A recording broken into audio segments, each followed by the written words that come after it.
Destrucción del ídolo y de los idólatras. Tercera parte, Moshe destruye. Ahora sí, el ídolo y los idólatras mismos.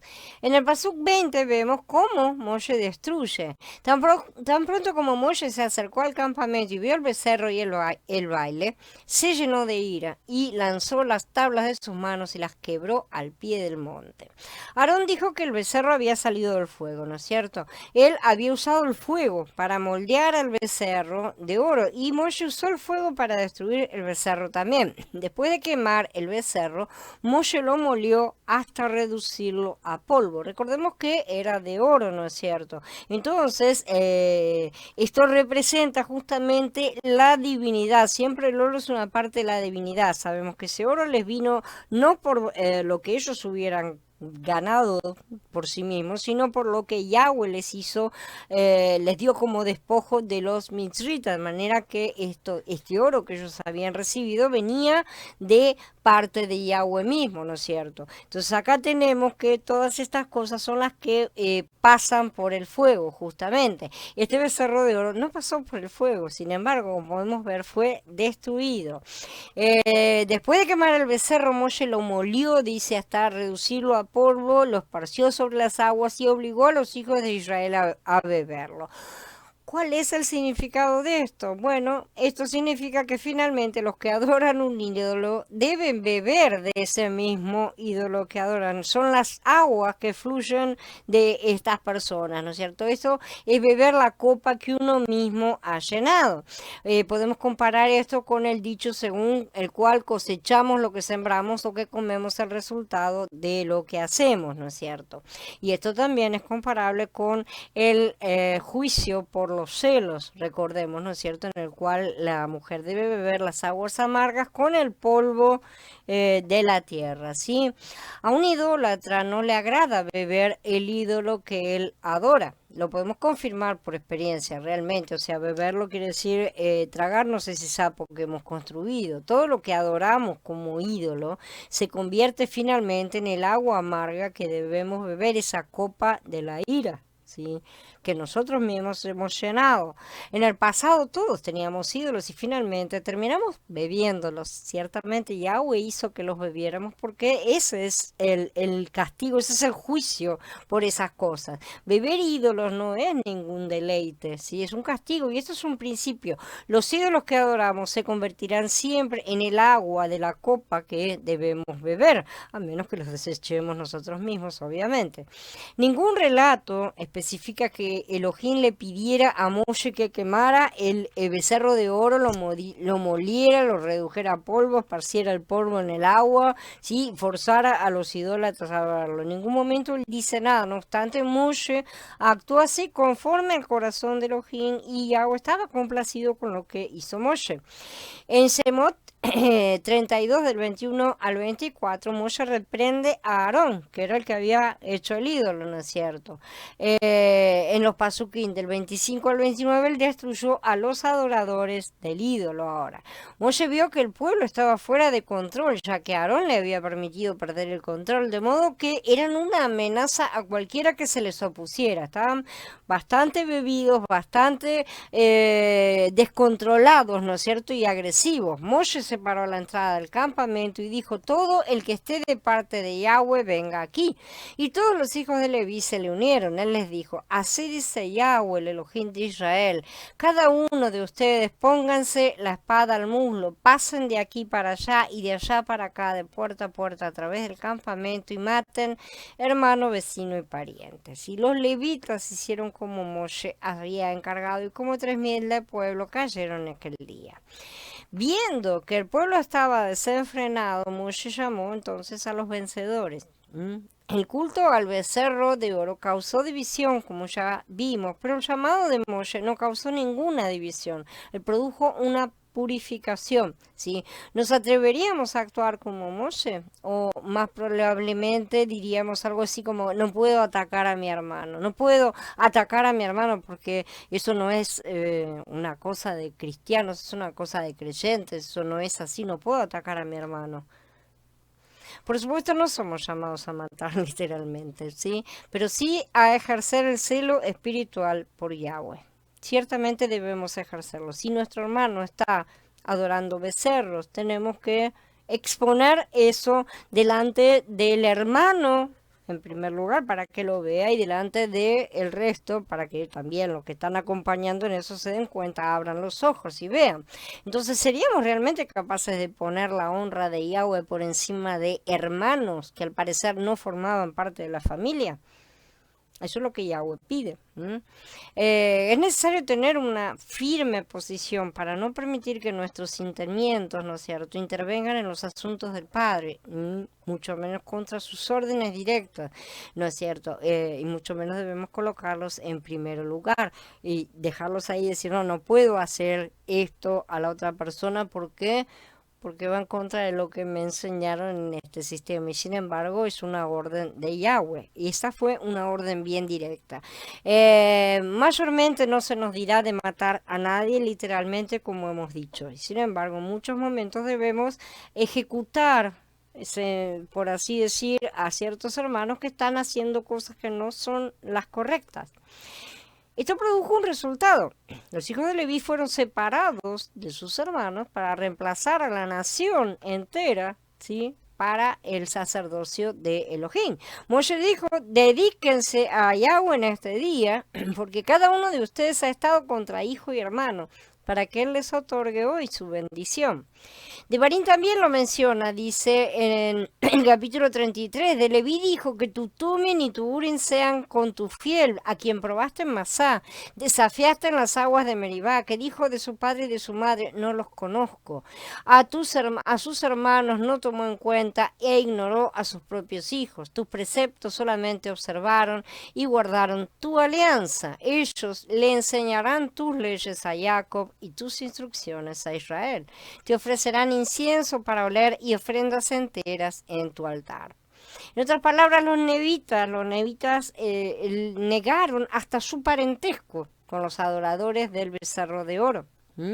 ¿Somos nosotros tan firmes al punto de aceptar el hecho de que la verdadera familia es la nacida de lo alto y no la de la carne? No hablamos de odiarlos, sí, tampoco de matarlos. No se trata de matar físicamente. Nuestro deber es ser sal y luz para ellos. No nos olvidemos tampoco. Intercesores fervientes, ciertamente. Pero la pregunta sigue siendo, ¿seríamos capaces de entregar a nuestro Yitzhak? ¿Amamos a Elohim por encima de todas las cosas? En Shemot 19, Elohim deseaba que toda la nación de Israel fuese una nación sacerdotal, un reino de sacerdotes. Esto significa que Elohim consideraba a cada uno de ellos como sacerdote. La mayoría de los hijos de Israel perdió el sacerdocio justamente por adorar el becerro de oro. Entonces el sacerdocio pasó a una sola tribu, la de Leví, porque los levitas estuvieron dispuestos a matar a los adoradores del becerro de oro. Al matarlos, ¿no es cierto?, a estos adoradores del ídolo, los levitas se separaron de sus hermanos y se calificaron para tener el sacerdocio. No solamente eso, sino que al actuar de esta manera, evitaron la destrucción total del pueblo. Y eso es una cosa que la mayoría no ve. Dice, pero mataron a 3.000. Si no se hubiera sido destruido todo el pueblo. Eso nunca se tiene en cuenta. Siempre se ve, bueno, pero mataron a 3.000. Hubiera sido la destrucción de todo el pueblo. Entonces, Yahweh dice que a lo que se apartan y se van tras otros hay que matarlos. Eso quiere decir cortarlos, ¿sí? Eso no quiere decir matarlos literalmente, sino cortarlos. Serán cortados de tu pueblo, lo dice en muchos lugares. Ser cortado quiere decir que no hay comunión. No es cierto. Que solamente esa comunión podría llegar a restaurarse en nuestros tiempos, sí se puede restaurar si la persona viene en arrepentimiento, no con nosotros, no con los hermanos, sino con el Padre específicamente, porque esas personas han transgredido contra Él, más que nada. Entonces, la actitud de estos levitas que también dijeron amén justamente al deseo del Padre, fue lo que los colocó en la posición en que estuvieron, ¿no es cierto? No era para cortarlos a todos a pesar de que hubieran quebrantado el pacto, sino que sus hijos nuevos hicieran justicia y purificación, eliminaran a los peores elementos, se sometieran a él. A esto se le llaman las escrituras apaciguar la ira de Yahweh, pero en verdad es cumplir con los requisitos de la ley justamente para que Yahweh no deba intervenir con toda su fuerza. Si él tuviera que cumplir la ley, estamos en lo mismo que estábamos diciendo hoy de cuando él pide que haya intercesores. Gracias a esas intercesiones, la cosa se detiene. Lo mismo fue en el caso de Fineas, que cuando los hombres se habían buscado, se habían juntado con las mujeres de los paganos, ¿no es cierto? Él en un momento ensartó con una lanza a un israelita con una mujer pagana y evitó todo se detuvo en ese momento porque alguien expresó, manifestó, dijo amén al deseo de Elohim. Tenemos que entender esas cosas, cómo funcionan exactamente, ¿sí? Porque lo que más a él le interesa es que coloquemos su ley, su regla por encima de el cariño que podemos llegar a tenerle a estos transgresores. Tenemos que entender que necesitamos manifestar a Yahweh en toda perfección, no de la forma en que a nosotros se nos ocurre, sino que eso también es una transgresión contra del Padre, lo que hicieron, y debe ser castigada. Con una de esas actitudes justamente alcanza para modificar la situación que de otra manera se extendería a todo el pueblo. La maldad, la transgresión que no es a la cual no se le aplica la justicia es como un cáncer que termina corrompiendo todo a su alrededor. A partir de ese momento, una sola tribu entre toda la nación continuó siendo los sacerdotes de Elohim. Esto también es una muestra de la forma en que Yahweh va depurando, o sea, decantando, pasando por un embudo, ¿no? A los que en él creen y los va refinando como el oro. Hoy en día existen millones de creyentes. ¿Son todos ellos sacerdotes de Elohim? No. La mayoría de ellos adora al becerro de oro, lamentablemente, y se asocian a un culto impuro, de una u otra forma. Elohim desea que cada creyente en Mashiach, cada hijo de Elohim, sea un sacerdote, y para eso Él nos va limpiando, nos va purificando. Pero también nosotros debemos salir, ¿no es cierto?, de ese culto y ponernos en contra justamente de los que están adorando a los ídolos. Hitgalut lo indica también claramente, la relación de Elohim tiene una meta, todos los creyentes deben ser sacerdotes de Elohim, pero en el transcurso de los ídolos, el culto impuro, la adoración del becerro de oro, ¿no es cierto?, ha descalificado a muchísimos creyentes, les ha impedido servir a Elohim como sacerdotes dentro de la orden que él determina.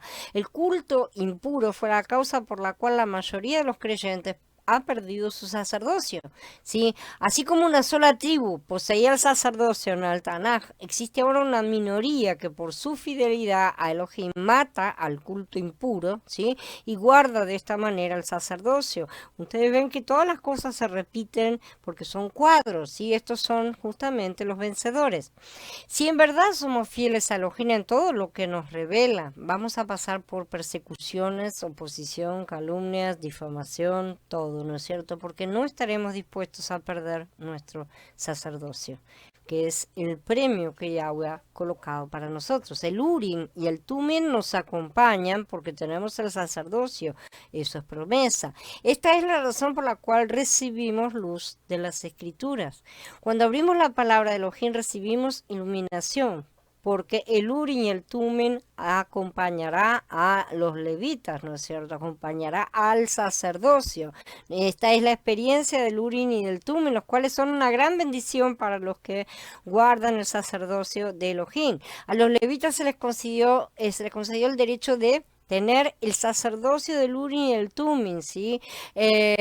Porque eran fieles a Elohim y porque mataron a los adoradores, ¿no es cierto?, de ídolos. El sacerdocio de Yahweh depende del Urim y el Tumim, del uso que les damos. Más adelante, cuando los levitas también dejaron de ser fieles, ellos perdieron el Urim y el Tumim, sí, eso dicen las escrituras, que hasta que no haya sacerdote con Urim y Tumim, no volverá el esplendor. Al perder estos objetos, perdieron el sacerdocio de Elohim, pero este sacerdocio tenía que ser quitado del medio para dar paso a la orden de Melquisedec. Así que tenemos que ser puros, tenemos que matar el culto impuro, la adoración del becerro de oro. Este es un punto crucial acá, ¿sí? Tenemos que matar el culto impuro entre los creyentes contemporáneos, con todas las cosas que tienen, por nuestro propio bien, el de ellos y el de Elohim, ¿sí? Para el bien del reino. Esto nos va a calificar para ser los sacerdotes de Elohim. Cuando digo matar, no quiere decir que tengo que salir a pelearme con el vecino. No se trata de eso absolutamente, sino empezar a mostrar justamente las verdades de todas las cosas, ¿sí? Que sean eliminados todos esos cultos paganos que se nos han ido pegando con los siglos. No tenemos que leer este capítulo, llevamos simplemente como si fuera un relato, una parte de la historia, un cuento, ¿no es cierto? Tenemos que ver los principios contenidos aquí, ¿sí? Todos estos principios se aplican a nuestra situación actual, a la situación actual de la humanidad y del cuerpo, ¿no es cierto? Tenemos que eliminar el autoembellecimiento, el ocuparnos de nosotros mismos, matar la adoración del becerro de oro y la parte de nuestro ser que participa de ese culto, a la cual le gusta, ¿no es cierto? Así nos vamos a preservar en la posición del sacerdocio de Elohim. Y él va a disponer de una minoría de creyentes que cumplan su propósito. Él siempre se guarda un remanente, él no trabaja con mega iglesias, ¿no es cierto? Él trabaja con un remanente. Quiere el Padre que veamos estos principios para discernir el camino que tenemos que tomar. Nuestro camino no es divisivo, ¿sí? Es el camino de la purificación. Por eso es el camino de la restauración justamente. La restauración de Elohim es la purificación y no una división, no es una nueva secta que surge, ¿sí? La restauración depende de un grupo de levitas, entre comillas, fieles a Elohim y preservando su calidad de sacerdotes de Elohim, justamente poniendo por encima de todas las cosas el tenerlo a él como herencia. Alabado sea Yahweh entonces por el sacerdocio de Elohim, el Urim y el Tumim que hemos recibido de él.